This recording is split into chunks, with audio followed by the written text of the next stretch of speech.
मेरे बच्चे अभी समय ऐसा चल रहा है जिसमें बच्चे बहुत ज़्यादा डिप्रेस्ड हो रहे हैं। पेरेंट्स की भी एक अच्छा दायित्व बनता है, रिस्पॉन्सिबिलिटी बनता है उनके पढ़ाई के प्रति। आप अपने बच्चे का पूरा ख्याल रखिए, क्योंकि एग्जाम में अगर थोड़ा सा भी बच्चे का तबीयत खराब होता है तो उनका रिजल्ट पर प्रभाव पड़ेगा। मैक्सिमम बच्चे डरते हैं, तो ये डर भगाना आपकी भी रिस्पॉन्सिबिलिटी बनती है। कॉन्फिडेंस अगर पूरा लो हो जाएगा ना, तो आते हुए क्वेश्चन को भी वो गलत करेंगे। प्यारे बच्चों नमस्कार।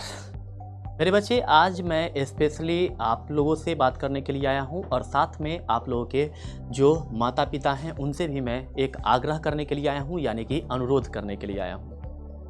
मेरे बच्चे अभी समय ऐसा चल रहा है जिसमें बच्चे क्या कर रहे हैं, बहुत ज़्यादा डिप्रेस्ड हो रहे हैं, क्योंकि एग्ज़ाम फेज होता है और उन लोगों को बहुत ज़्यादा टेंशन होता है, जिसके वजह से वो क्या हो जाते हैं, बहुत स्थिल टाइप में हो जाते हैं। यानी कि डर इतना हो जाता है जिसके वजह से बहुत सारे बच्चे अपने तबीयत ख़राब कर लेते हैं, है ना। तो अगर वो तबीयत ख़राब करते हैं, है ना, या फिर सही से सो नहीं पाते हैं, डिहाइड्रेशन के शिकार हो जाते हैं, डिप्रेशन के भी शिकार हो जाते हैं, तो इसलिए आज मैं स्पेशली उन बिहार के सभी माता पिता से आग्रह करने के लिए आया हूँ, अनुरोध करने के लिए आया हूँ कि जिनके भी बच्चे आज क्लास 10th के बोर्ड एग्ज़ाम देने वाले हैं या क्लास 12th के बोर्ड एग्ज़ाम देने वाले हैं, मेरा आप लोगों से कहना यह है कि आपके बच्चे अभी बहुत ही क्रिटिकल सिचुएशंस में हैं। क्रिटिकल सिचुएशन कहने का अर्थ यहाँ पर यह है कि अब उनके एग्ज़ाम के बहुत ही कम समय बचा हुआ है।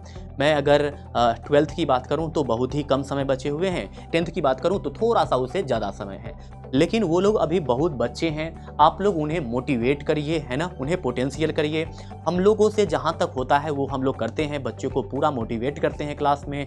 अब हम लोगों से उनका साथ छूट रहा है, धीरे धीरे वो लोग हमसे बिछड़ रहे हैं, तो ये अब आपकी रिस्पॉन्सिबिलिटी बन जाती है कि मेरे बच्चे कितने टाइम सोए, है ना, कब सोएं, कब पढ़ें। तो आप उनका एक प्रॉपर गाइड भी करिए, क्योंकि पेरेंट्स की भी एक अच्छा दायित्व बनता है, रिस्पॉन्सिबिलिटी बनता है उनके पढ़ाई के प्रति, है ना मेरे, है ना।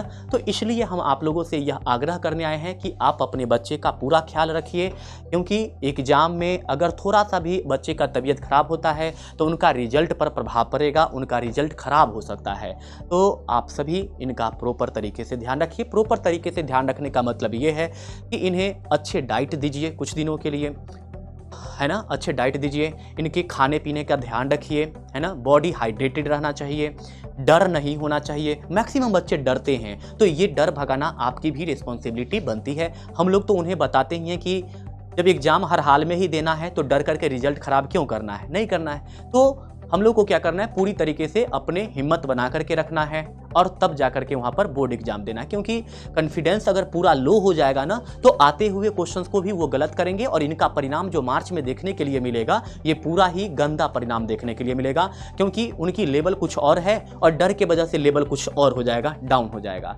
तो बस यही कहने के लिए हम आप लोग से आए थे कि आप लोग अपने बच्चे का पूरा ध्यान रखिए, कभी तबीयत ना खराब हो, ठंडा भी है तो इन सभी चीज़ों से आप लोग उनको सिक्योर करिए। यही मेरी आप लोगों से विनती है, लास्ट अनुरोध यही है ना। तो आप लोग अच्छे से बच्चे का ध्यान रखिए, और मेरे बच्चे आप लोग भी अपना अपना केयर करिएगा, क्योंकि अपना ध्यान लोग खुद रखते हैं। अब आप लोग उस स्टेज पर भी आ चुके हैं जो अपना ध्यान रख सकते हैं, तो प्रॉपर नींद लीजिए, है ना। ऐसा नहीं कि अब एग्जाम है तो इतना पढ़ें कि तबीयत ही खराब हो जाए, नहीं। आप प्रॉपर 6 घंटे का नींद लीजिए, स्लीप लीजिए, खाइए, जो आपकी जो आपके रूटीन है उस हिसाब से खाना पीना सब कुछ होनी चाहिए, तभी तो पढ़ाई हो पाएगी, अन्यथा नहीं हो पाएगी, आपके रिजल्ट्स खराब हो जाएंगे, ठीक है। तो आप लोग इस पर विशेष ध्यान रखिएगा।